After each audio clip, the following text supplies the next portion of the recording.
na rin eh. Lamig eh.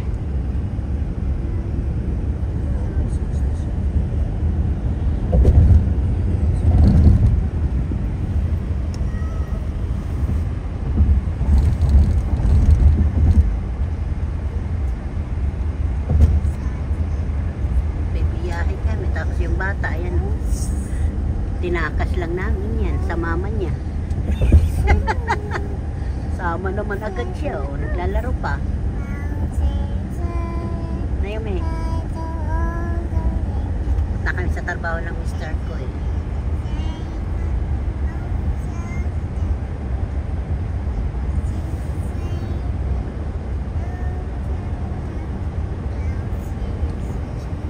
Driver siya, driver namin ni Naomi, saka si Tito, ayun si Tito Henry. Tapos si Naomi, ayan na, oh. Nice. Sinisilawan siya, oh.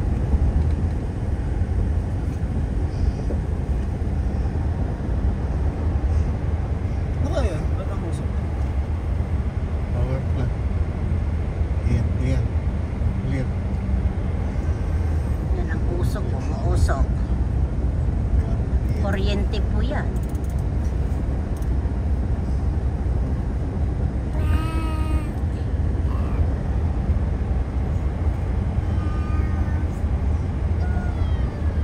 Dito kami sa likod, nakaupo ni Naomi. Bawal ang biyahe dito pag ang batang nandito sa likod walang kasama. Wangad yan.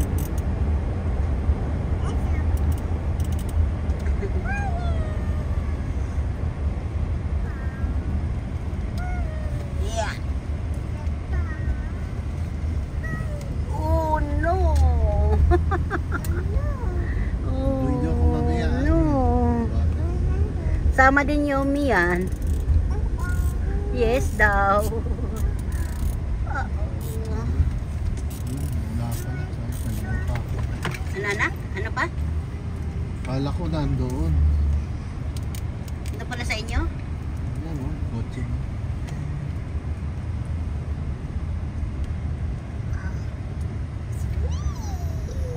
Ayan, dito na siya magtatrabaho. Dala. Itin ako. Uwi ako. Sa... Okay, kinuha ako. Naghintay ka pa. Naantok na.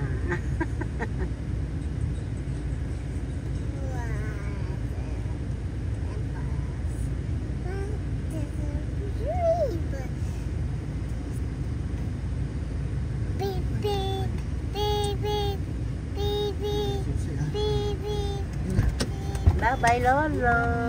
Ay, na yun eh. Bye-bye, Lolo. Yan ang lolo niya. Lolo daw, Lolo. Pasok na siya doon. Ano sa yun eh? Nak, tawag ka ni Papa mo.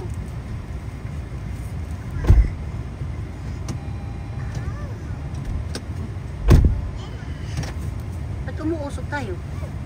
Sasabog na tayo. Ako nga. May pangit. Ha? No, no pangit Yomi. Maganda Yomi. Palo na yun eh. No? Awan ko sa kanya kung ano sinasabi niya. Hindi daw, love. Sabi niya, punta agad siya dun sa kusina. Kala ko ano, where Tito? Where Lolo? Where is si Lolo? Where is si Tito? Ay, alam mo naman niya. Bumaba siya? Oo. Bukas pinto. Oo. Where Lolo? Tito, where Lolo? Where is si Lolo? Babay na. Yan na eh. Palo talaga. Ganito po ang aming lugar dito sa Amerika. Kundi, ayan, lawakan na kalsada lang. Ganyan, tapos yan, ganyan ang mga bahay. Ayan po, ano po yan, mga matatanda po yan nakatira. Parang ospital. Pag matanda ka na wala nag-aalaga sa bahay mo, dyan dinadala. So, Yun doon. Yan naman, bahay naman yan.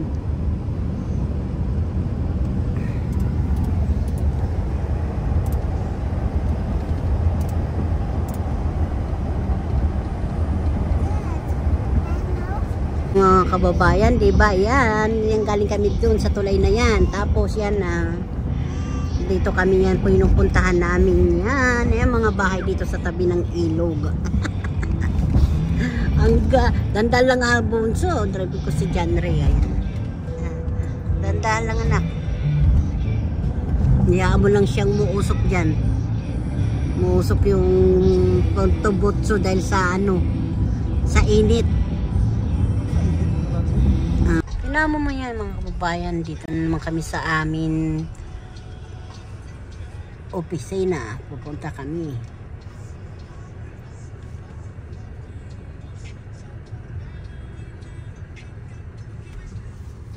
Aking kasama yan. Anak kong bunso, si John Ray.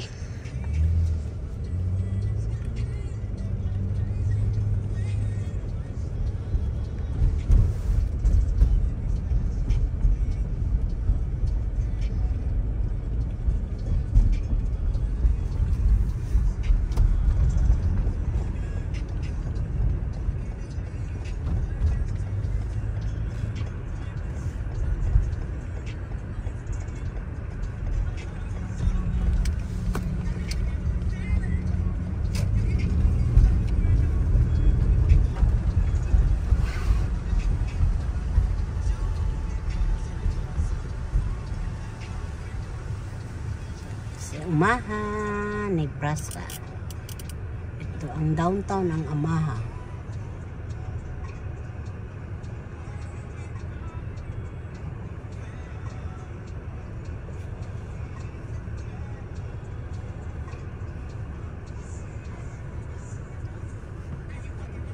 Ang downtown kasi ng Nebraska may ano building.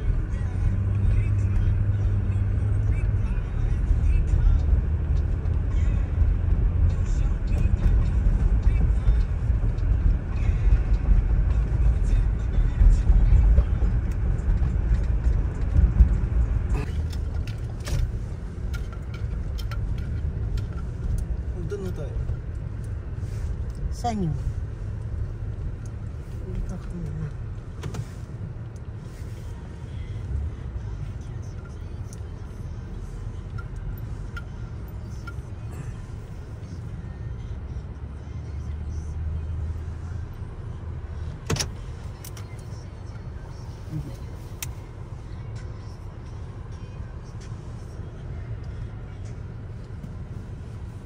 Tabi muna kami mga kababayan. Tabi muna kami ng anak ko. Papahinga. Kasi malayo pinuntahan namin. Hello mga kababayan. Nandito na naman si Simpleng Buhay USA. Aba, dugtong-dugtong na naman ito mga kababayan ang aking video.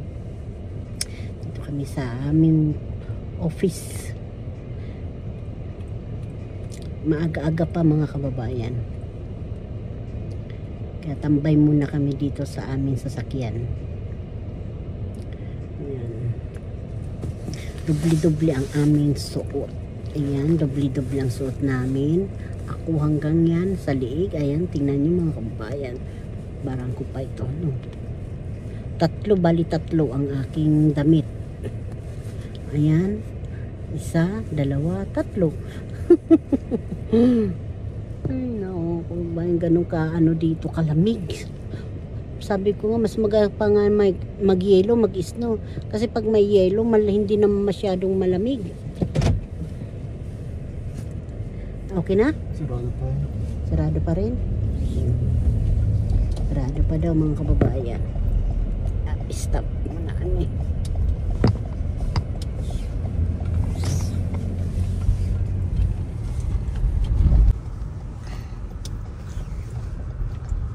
Yeah.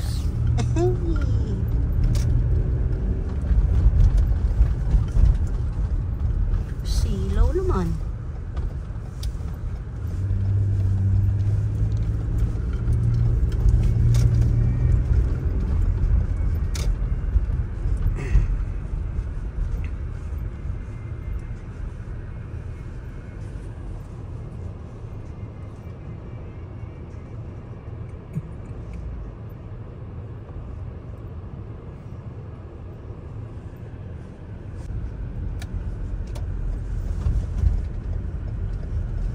Silaw.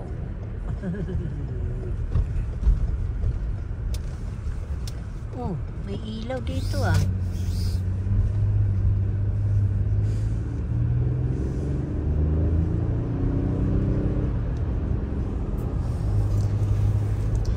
Umaha pa rin to mga kababayan ha.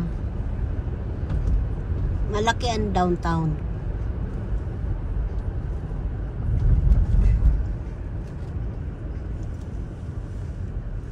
Ito ang downtown ng Nebraska sa USA.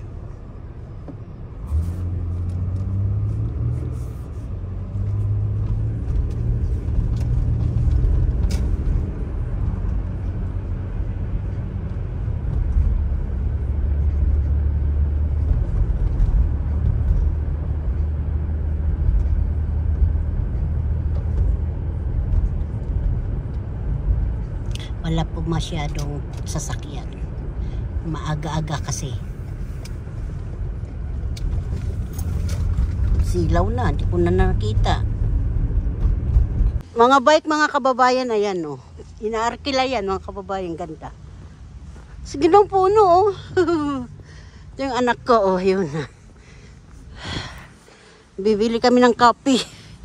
Dito ng kape mga kababayan, ayan ang anak ko. Sarap. Take it too. Do you guys want like sugar in them or just Yeah, we just one. sugar and marble? Yeah. $10 for the two.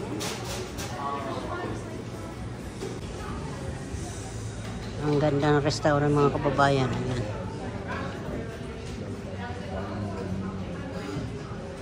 Kakapi kami dahil sa sobrang lamig. Kunti lang ang boses lang natin mga kababayan. Ang ganda.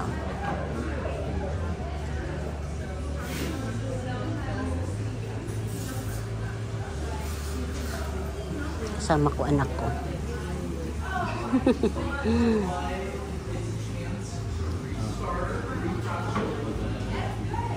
Hi ka anak. Palo. Wala Mayumi, ikaw na lang. Wala kasi si Mayumi eh. Nandun yung mama niya sa daddy niya, kaya iwan ko. Okay. Kasama ko yung anak ko. Kahit malamig, nakagala.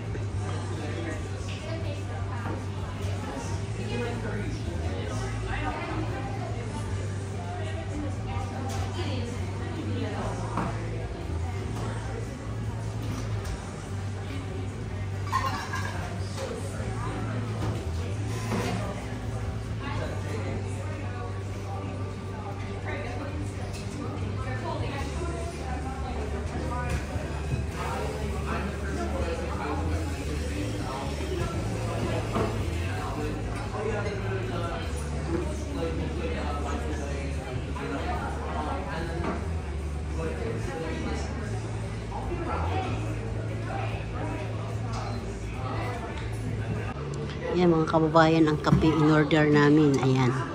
Kape tayo mga kababayan. Ito si simple, saka yung anak ko kakape.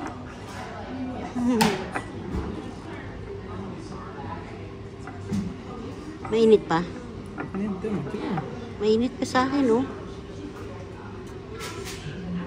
Hindi, demo.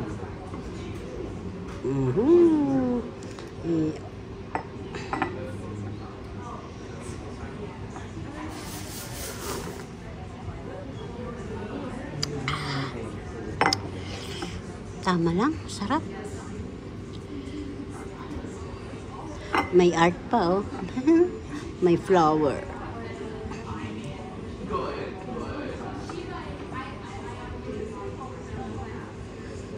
Kopi-kopi lang. Magkano ito? $5 to eh. Eh, magkano sa Pilipinas? Million.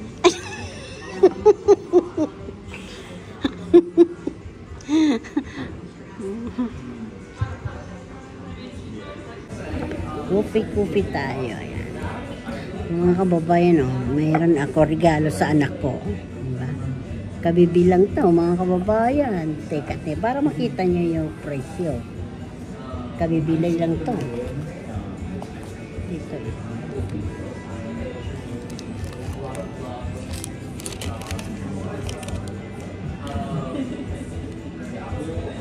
Ito po, ebidensya. Ngayon lang to, ayan. Ito po yung bigay ng anak ko. Ayan.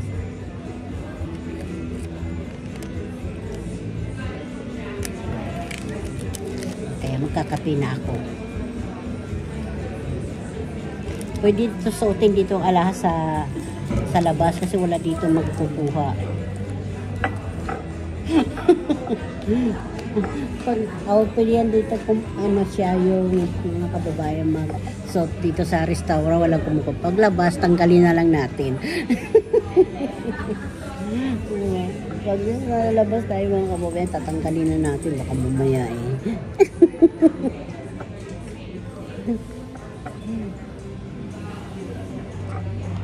Hindi nakikita yung ano ko, kape ko. Yung kape dapat ang makita, hindi yung mukha ko eh. Para hindi tayo sanay nito social na kape ah.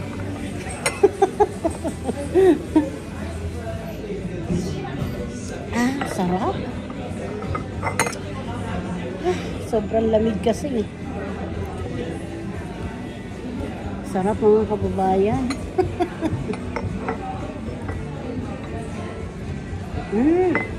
May music na mga kababayan, ano? Ayan. Ayan ang view dito, ang aking pinagkakapihan mga kababayan. Paano po? May music na, baka tayo makabright eh. Ito po, yummy.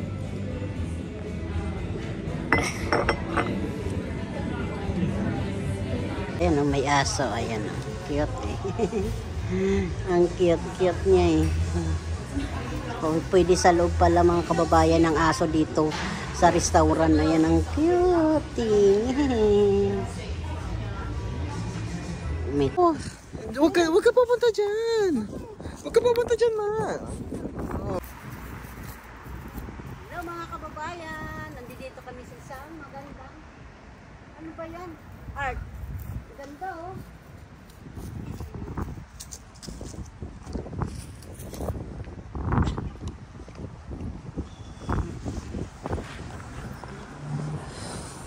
Maaga-aga pa, masarap mag-walking kahit umuusok yung aming bibig. Lalakad na kami mga kababayan. Excited. He loves everyone. Dogi, gustong-gusto ni Janry, oh, yung mga kababayan. Oh, cute! Well, I guess he's not even he's still got a little puppy in him. Super nice. Very nice, oh. What is breed? He's a sheepadoodle. So, half he's a sheepdog and half Hili kasi ng aso yung anak ko, kaya yan. Pag nakakita ng aso yan, mahal na mahal niya yan. Mga kababayan, paborito yan ng anak ko ng aso. Ay, laki-laki, cute. Hello, doggy. Ang cute-cute mo naman. Hello. Labas dila eh. Cool, paborito yan ni apo ko din, doggy yan. Diba? Thank you, doggy. Thank you. Oh, kita pa yung puwet niya. Oh, mikot-ikot pa siya. Ayan. It's alright. I used to babysit a dog. Like half dead dog. Kababayan, nakatapong kami ng ayun no. Pagalitan kami nito yung may-ari. Hindi namin pinakialaman. Natakot kami oh. Anak, anuhin mo ngayon anak? Sa kung paano? Sabi mo na taano natin na sagi. Bilis ka, kahiya eh. Sabi mo na sagi natin.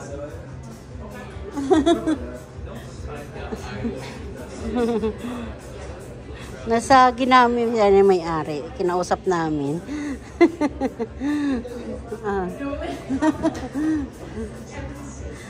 Bawa naman. Kakahiya eh. Yan ang mga halaman sa bundok, nandito sa amin sa Amerika. Sobrang mahal na po yung mga kababayan. Aba, mga swerte, mga yan, mga nakikita ko sa mga video-video nyo dyan, mga taga, farmers sa bundok nyo. Ayan, bahala sila dyan, swerte yun, di ba? Ay, maglalakad na naman kami mga kababayan ng anak ko, ayan malayo nakaparking yung sasakyan namin mga kababayan. Okay lang yun. Makapaglakad, walking naman mga kababayan, no? Kahit malamig. Masanay tayo sa sa paglalakad. Sanay naman tayo sa bukid maglakalakad. Alam niyo ba mga kababayan, dati nakatira ako sa bundok ng Litilate, ng Makupa, yan. Kasi taga doon tatay ko sa may Bakingan. Kaya swerte ako dahil nakarating ako sa magandang lugar sa Amerika. Yung mga taga-bundok, si Vilma, sa La Parque, Kimbao. Yan, nandito na ngayon sa magandang lugar, magandang bansa. Sabi nga, wag lagi tayo wag kayo, yung lagi ba wala ng pag-asa. Ba't ako? Basta yung mga nanay natin, mga magulang natin, wag tayo lumaban para lalo tayo unlad sa buhay natin. Ganun talaga ang magulang. May pag nagkakamali ang anak, pagsasabihan. Pero hindi yung nagsasama ang loob. Hindi ba? Ganun talaga mga kababayan. Ako, pinapalo ako ng nanay ko. Pinapalo sa akin yung yung kanamayabas. Ba, sakit-sakit kaya noon mga kababayan. Sige po, ang dami naman chat-chat ko. Dito na kami, aray ko. Aray. Mat po mga kababayan. Mandar na kami.